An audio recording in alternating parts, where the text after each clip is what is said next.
thought I could see such a big gathering like this. It's impossible not to remember when my audience were in a small house, 4 people, and a dog. Counting the dog to make the count higher. And in those days, I was always trying to explain science behind the applicators. And I went to a lot of scientific ramblings and talking about enzymes and physiology and a lot of scientific stuff. I even thought that I had the perfect script for one of those Discovery Channel programs, probably one called The Secret Life of Your Lost Hands. Your lost hands. So, well, I went on trying to explain all that, and at a certain point I noticed that only the dog was paying attention to me. I thought, oh boy, I lost them. But well, trying to be professional, I just kept on, and when I finished, I could see the dog wagging the tail, and I thought, this is a smart dog, so, and you know, when dog owners and their dogs, they tend to look alike, so I thought, smart dogs, smart owners. And I was right, because we had a distributor that night, assigned him. So, from then to now, we've been trying to simplify the message, what we say about the applicators. And, well, with the unwanted help of the government, and those regulations written in 1943, yeah, we've come to the point in which what we say now is, hey, you want to look good? Try that crazy crap thing. No more other claims.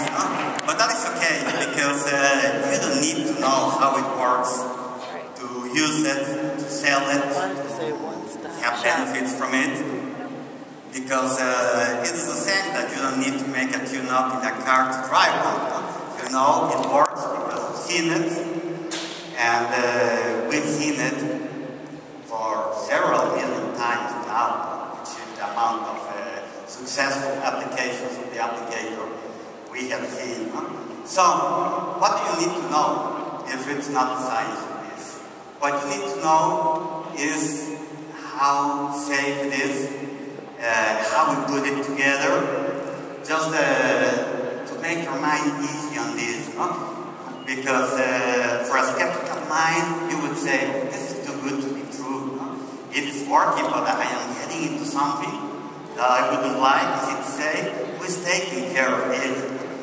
So, I forgot I had a clicker in there. I have a clicker. Okay. It all boils to our philosophy, the way we produce our products, the way we think about them. Yeah. And basically we are talking about science, technology, and nature. But I don't own those words. You can hear them in a lot of different companies. You can even hear them from those guys that produce the GMO seeds, those corporations. Like Monsanto, it was voted the most evil corporation last year. And they can say the same thing. We deal with herbs, we deal with science, and with technology, but we are messing it up all for everybody. And there are also some marketing-based companies that all they want to know is marketing research and profits. So they will take any tiny bit of whatever it sounds like science about technology.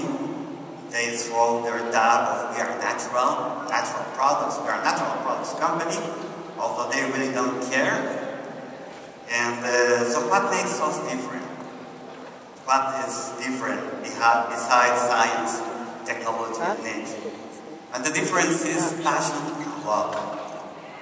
That's what I have love for the job I do. I have passion for health, for nature, for technology, for knowledge, for problem solving. I love to put things to solve problems for for people, not for customer targets. For people I love, for the people I love, I want to know that I am doing good. And also, I always throw a dab with OCD, which helps when you are just working hard doing this. I can go on sometimes for days, I'm skipping meals, I don't sleep, or I wake up at 5 in the morning and run to a small setup lab I got at my house so I can do these kind of things. Because I just get obsessed with getting this right and making it good the way it should be.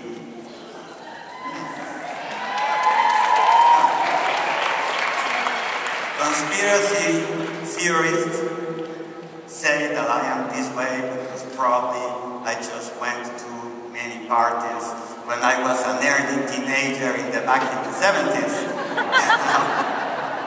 On those days, fun was botanical based or hair based. No? These flower children, they had the weed, magic mushrooms, sacred chaotic cactus, those funny tasting brownies.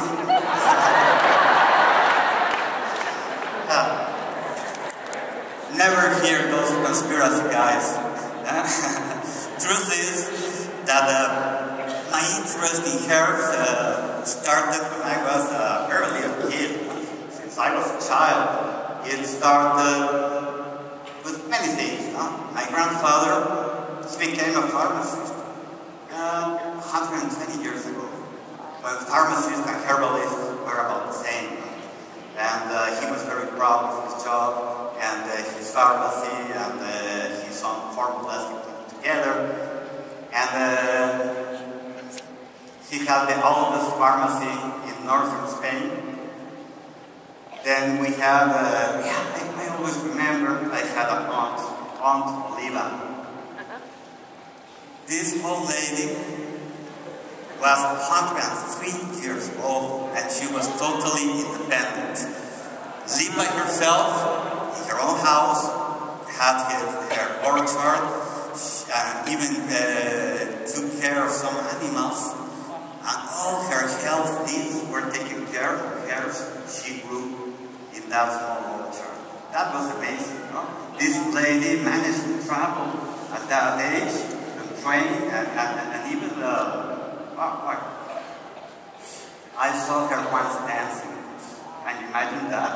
Happens we all hear a lady dancing energetically because of all this. So yeah, that's part of my upbringing, my interest in herbs. I love that. I love the smell, how they grow, what happens with your health when you take them. And besides that, you know, destiny kicked in, and it provided me with a professional career, a lot of years. I gathered more than 20 years in the pharmaceutical and skincare industry. And I got to know from pharmaceutical research to skincare development and also how to handle all that as a CEO of a company. So when I was at that point, everything just kicked in.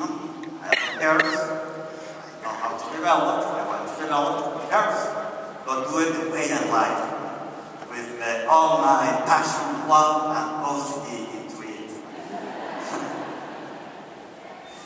So, we do this with botanical ingredients. That's this one. We use a lot of herbal extracts.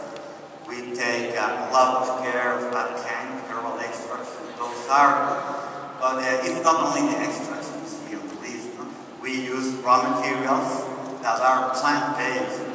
That means that even those funny chemical names you read on the labels, they are derived from plants. Remember, I need to do that. If not, I am not okay. No? And some of the special selected active ingredients, they are also from botanical origin. Everything is herbs around here.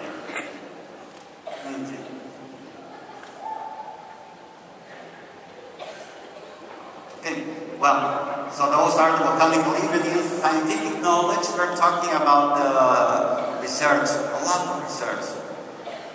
on the performance, health, on their safety, and on dosage. And this is very important because in this business, there's a practice called the heavy dosing. It's basically a marketing practice in which the marketing department asks the formulators to just throw a dab